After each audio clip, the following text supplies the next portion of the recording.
आदाब फ्रेंड्स, मैं डॉक्टर अदनान रफीक हूँ, CLDD हॉस्पिटल जम्मू से। जैसा कि आप लोग जानते हैं कि जो ओबेसिटी है, मतलब मोटापा है, वो मतलब बहुत ही ज्यादा कॉमन हो गया है। अगर हम लेटेस्ट जो डाटा WHO का है 2024 का, वो सजेस्ट करता है तकरीबन 1 बिलियन जो दुनिया में पॉपुलेशन है वो ओबीज है, और उसमें तकरीबन 650 मिलियन जो है वो एडल्ट है, 340 मिलियन जो है वो एडोलेसेंट पॉपुलेशन है, और 39 मिलियन जो है बच्चे हैं। तो आप ये देखें कि कितना कॉमन ये ओबेसिटी हो गई है, एक किस्म की बीमारी है। और जो ओबेसिटी है, जो अगर हम लेटेस्ट इंडिया का डाटा देखें, जो कि नेशनल फैमिली हेल्थ सर्वे है 2019 से 21 तक जो की गई, उसमें देखा गया कि फीमेल उसमें ओबेसिटी में आगे बढ़ गए हैं। 24% पॉपुलेशन जो है फीमेल की वो ओबीज है, और तकरीबन 23% जो मेल्स की पॉपुलेशन है 15 से 50 साल की उम्र में, वो या तो ओबीज है या तो ओवरवेट है। और अगर हम बच्चों को देखें, बच्चों में जो चाइल्डहुड ओबेसिटी है वो तकरीबन 8.5% पॉपुलेशन जो बच्चों की है, वो भी हम मतलब मैं बोल रहा हूँ कि आई थिंक ये अंडर रिपोर्टेड है। 8.5% बच्चों की पॉपुलेशन जो है वो ओबीज है, और 12% तक ओवरवेट है। अब ये मैंने आपको ये क्यों इसके बारे में बता रहा हूँ, ये वेट के बारे में, वेट ये इसलिए कि ये बहुत ही ज्यादा कॉमन बीमारी हो गई है। इससे इस जो मोटापे से कौन सी बीमारी का रिस्क नहीं है, ऑलमोस्ट चाहे वो लीवर का हो, चाहे वो हार्ट का हो, चाहे वो रेस्पिरेटरी का हो, चाहे वो एंजाइटी के सिम्टम्स हो, चाहे वो लॉस ऑफ सेल्फ एस्टीम हो, ये सारी चीजें जो है ओबेसिटी की वजह से होती है। मोटापा, जिसको ओबेसिटी मोटापा। अब ये जो ओबेसिटी है, हम इसको कैसे हम वजन कम कर सकते हैं?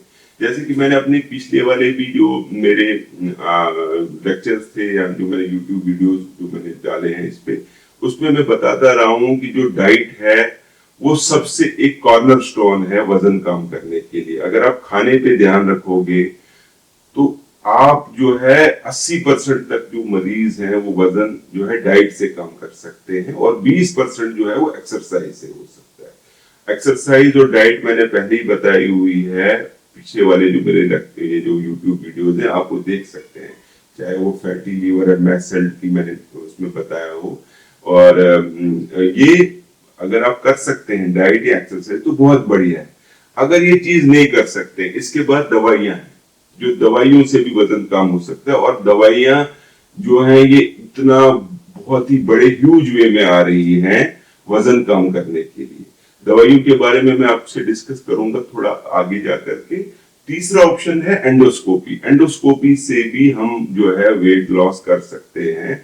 एंडोस्कोपी में एक टेक्निक होती है जो बैलून जिसको बोलते हैं, इंट्रागैस्ट्रिक बैलून, उससे भी वजन कम हो सकता है। कुछ रिसर्च में अब 20% तक वजन कम हुआ, लेकिन जब वो बैलून निकल जाता है तो पेशेंट फिर उसी पर आ जाते हैं, तो वो फिर वजन बढ़ सकता है। ये सारी चीजें चाहे आप कोई भी मॉडलिटी देखो, अगर वो उसको कंटिन्यूसली फॉलो ना करें तो वजन फिर बढ़ जाएगा। तो एंडोस्कोपी में मैंने बोला बैलून, हमने बैलून तकरीबन आज से पहले ऑलमोस्ट 12-13 ईयर्स पहले पेशेंट्स को यूज किए थे, लेकिन थोड़ा उसमें कॉस्ट इश्यूज रहते थे। अब तो बैलून जो है आजकल भी यूज हो रहे हैं, लेकिन मेडिकेशन की वजह से इनका जो चलन है यूज का वो कम हो रहा है।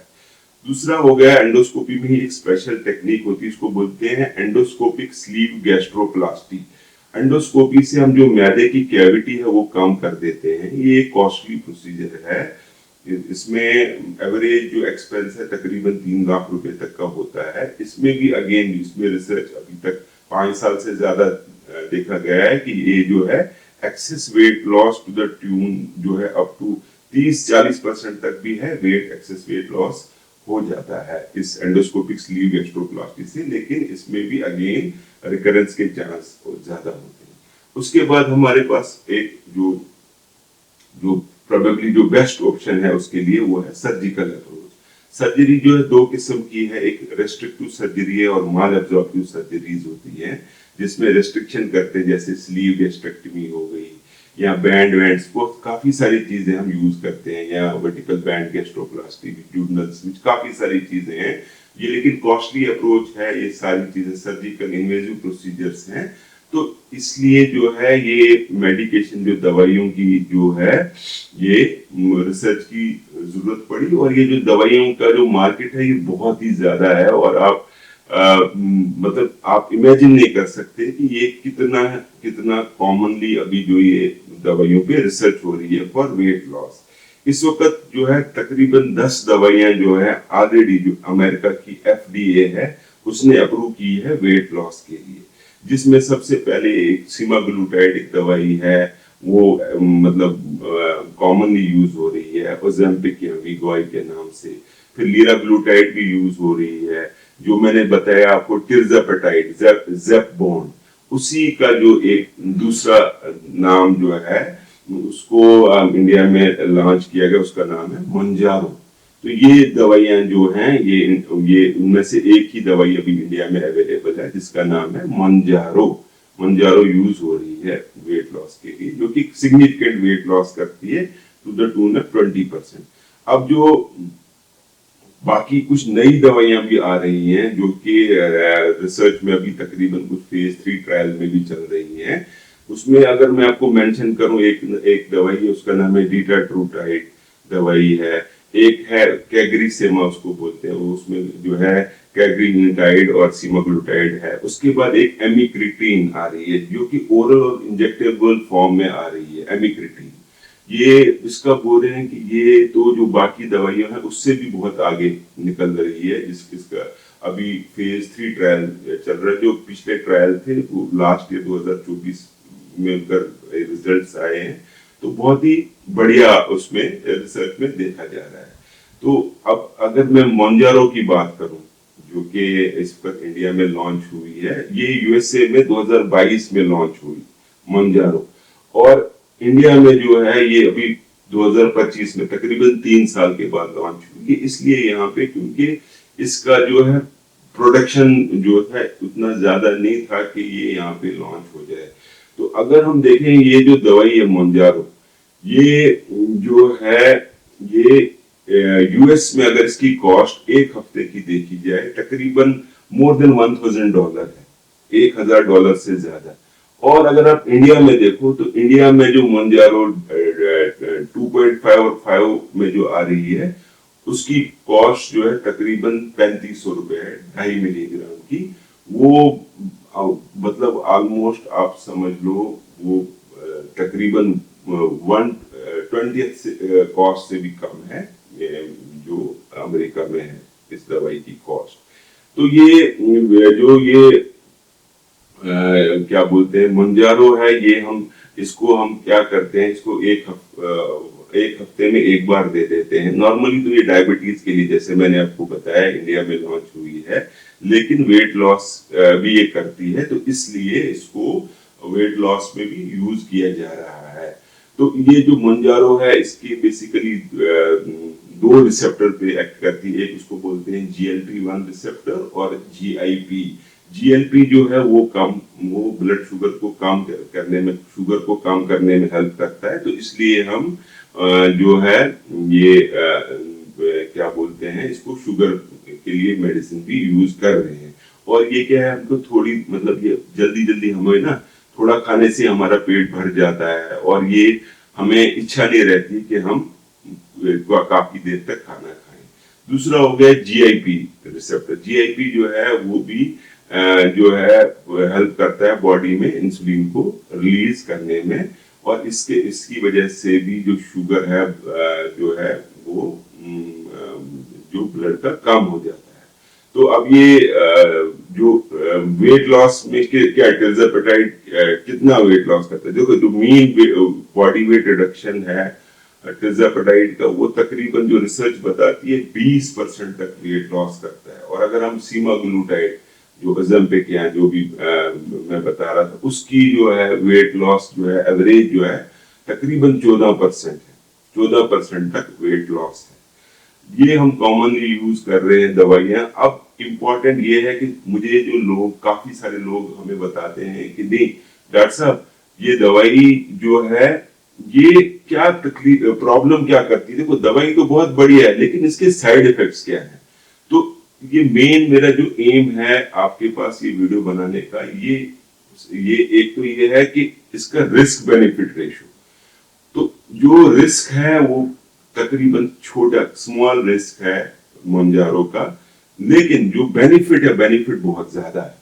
बेनिफिट जो है इसके बहुत ज्यादा है। जो जो मैं रिस्क होंगे वो मैं आपको बताऊंगा।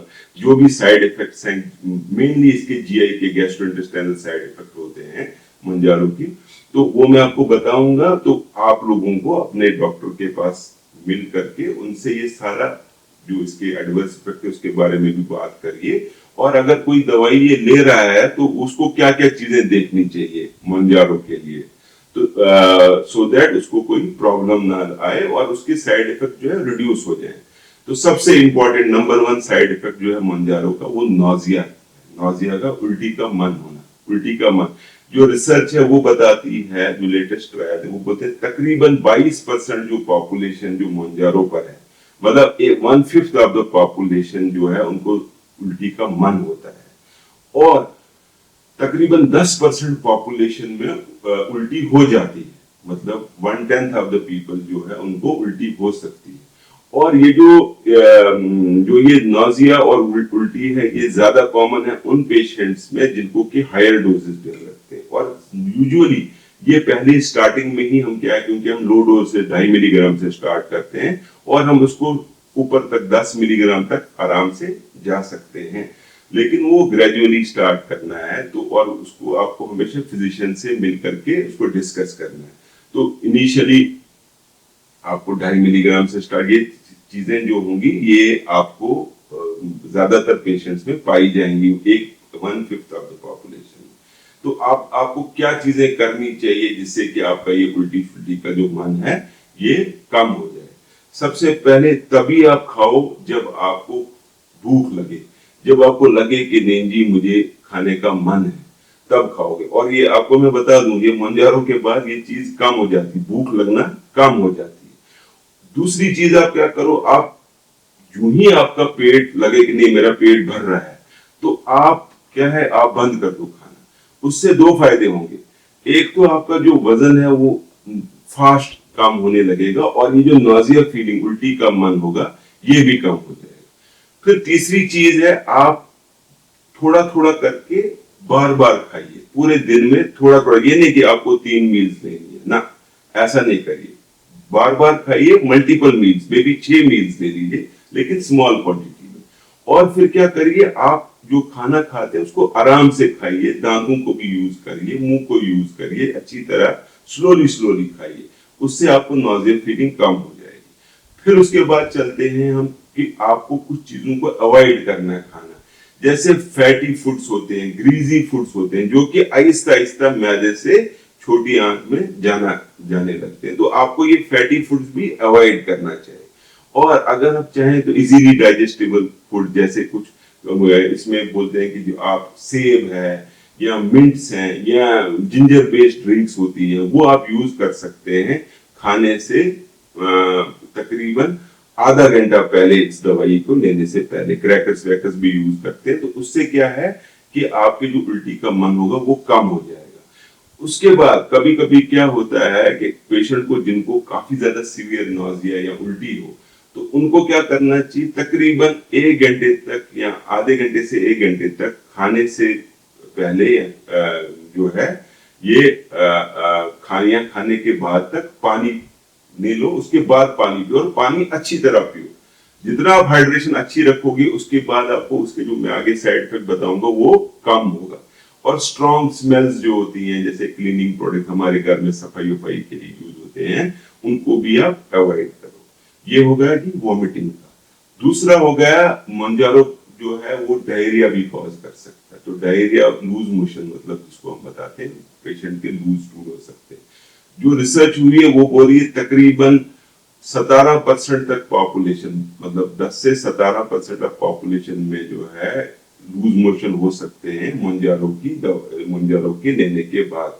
तो इसको आप जो है डायरिया कैसे अवॉइड कर सकते हो। उसमें सबसे इम्पोर्टेंट है आपको जो ये क्या बोलते हैं, जो फुल फैट डेयरी प्रोडक्ट्स हैं, कॉफी, अल्कोहल, सॉफ्ट ड्रिंक्स हैं, ये आपको चीजों को इनको अवॉइड करना है। जो डेयरी प्रोडक्ट्स मैंने बताया, इनको अवॉइड करना है। और हाई फाइबर फूड जो होते हैं, ये भी इनको आपको उनको इनिशियली कम करो और फिर बाद में ग्रेजुअली इनको इम्प्रूव करो। इससे भी आपके जो है सिम्टम्स जो है इम्प्रूव हो सकते हैं। उसके बाद आप जो है कि जो प्रोटीन होते हैं, लीन प्रोटीन जैसे चिकन आप लेते हो, वो यूज करो। चिकन जो हो गया, थाई या लेग जो है वो यूज करो। और फूड्स जैसे जो हो गया, मतलब सूप्स ज्यादा ले लो। और जो ज्यादातर मतलब क्या बोल, उनसे भी आपको, और पानी वानी अच्छी तरह लोगे तो उससे भी आपको डायरिया में इम्प्रूवमेंट होगी। फिर उसके बाद आप डायरिया दही भी ले सकते हो, कर्ड योगर्ट जिसको बोलते वो भी ले सकते हो। उसके बाद हो गया डायरिया के बाद जो दूसरा चीज है वो है कब्ज। कब्ज जो है मंजारों में कुछ लोगों में डायरिया और कुछ लोगों में जो है कॉन्स्टिपेशन होती है। बोला जाता है कि हर 13 में से एक मरीज जो कि मंजारों पर है उसको जो है कब्ज हो सकता है। और ये जो कब्ज है वो कैसे हम प्रिवेंट कर सकते हैं, इसमें जैसे मैंने आपको बताया कि आपको काफी सारा पानी, फ्लूइड्स लेना चाहिए। और आपको तकरीबन बोलते हैं कि 91 से 125 ऑन्सेस पानी जो है वो आपको तकरीबन 4 मतलब लीटर तक पानी आप हर दिन ले लीजिए। और हर दिन आप एक्सरसाइज करिए। एक्सरसाइज करेंगे उससे वेट लॉस और आपका ये जो है कम हो जाएगा वजन और ज्यादा। और अगर आप फाइबर्स जो है अपनी डाइट में ले लेते हैं, तकरीबन 2 सर्विंग्स होती है फ्रूट या वेजिटेबल या होल ग्रेन की, ये अगर आप लेंगे तो उससे भी आपका कॉन्स्टिपेशन जो है वो कम हो जाएगा। अब उसके बाद जो है कब्ज के लिए कभी कभी दवाई लेने की भी जरूरत पड़ सकती है, तो वो आप अपने डॉक्टर से मिलके, जिनने आपको दवाई शुरू की है, वो आप यूज कर सकते हैं। कुछ लोगों में हार्ट बर्न भी होता है, मंजारों से जलन जैसी होने लगती है हार्ट में। और ये देखा गया तकरीबन 2% जो पॉपुलेशन है उसमें हार्ट बर्न, रिफ्लक्स या जीआरडी के सिम्टम हो सकते हैं।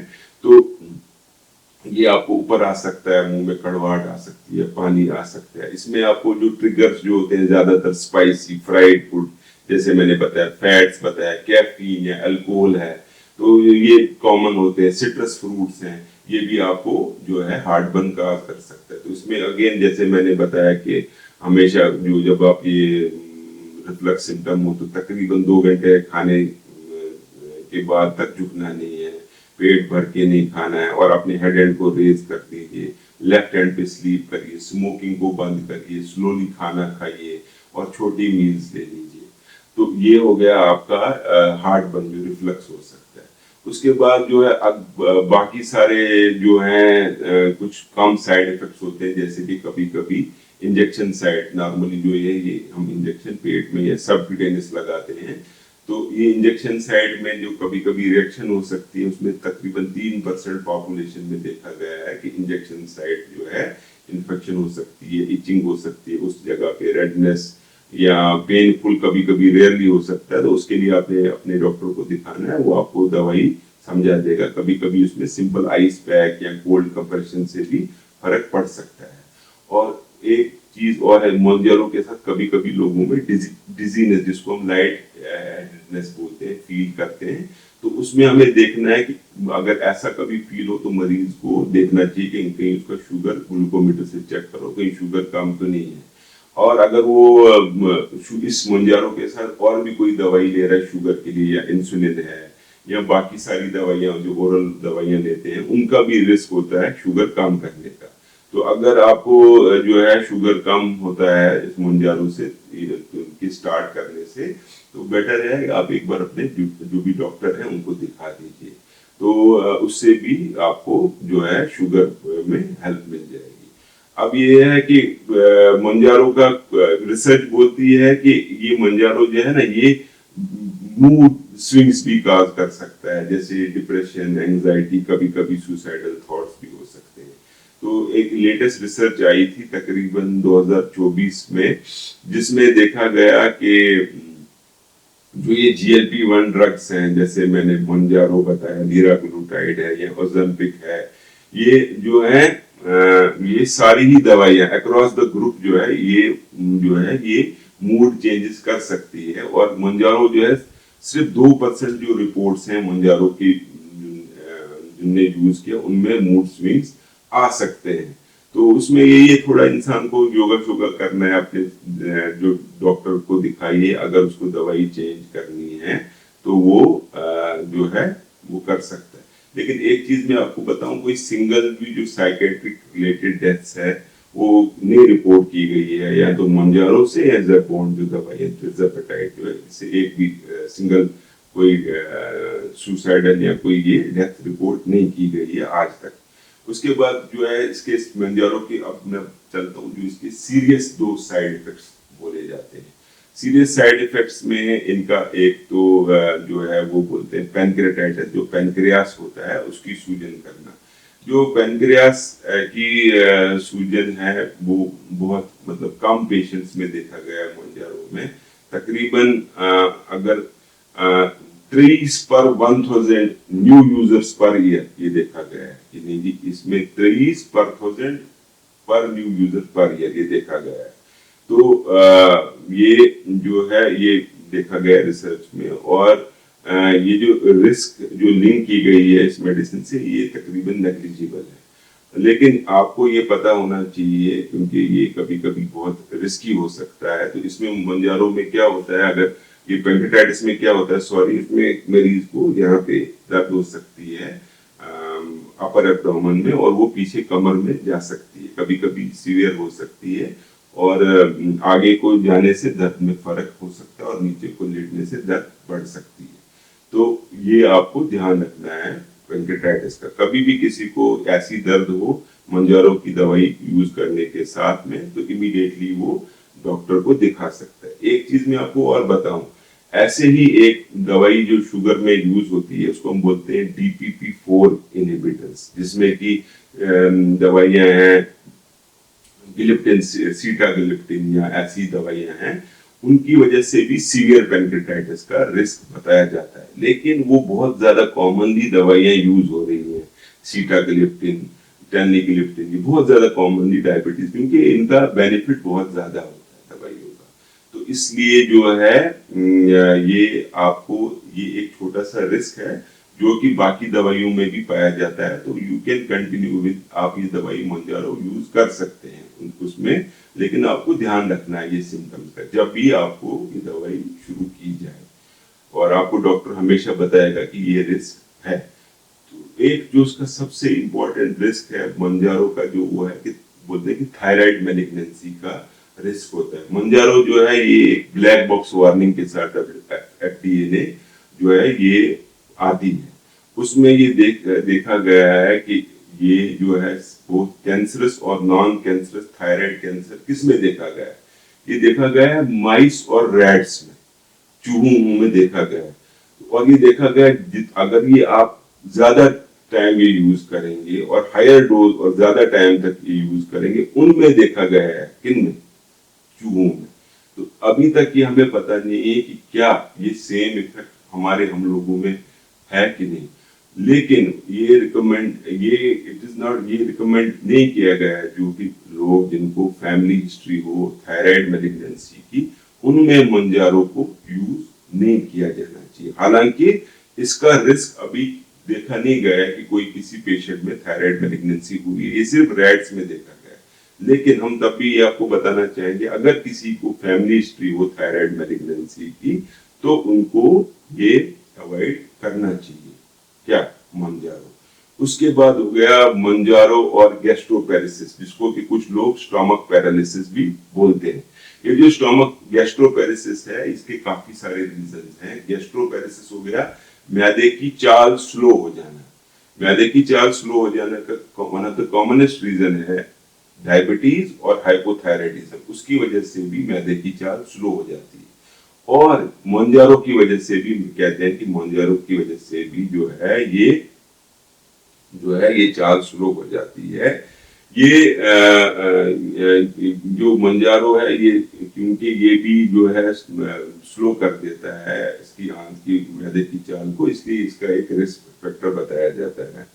तो इसमें क्या हमें क्या कर सकते हैं, जो जब भी पेशेंट को सिम्टम्स हो कि उनको मतलब मैदा जो स्लोली ये मतलब आगे जा रहा है, और ये है कि कभी कभी क्या होता है वहां पे स्टोमक में मासेस, सॉलिड मासेस बन सकते हैं।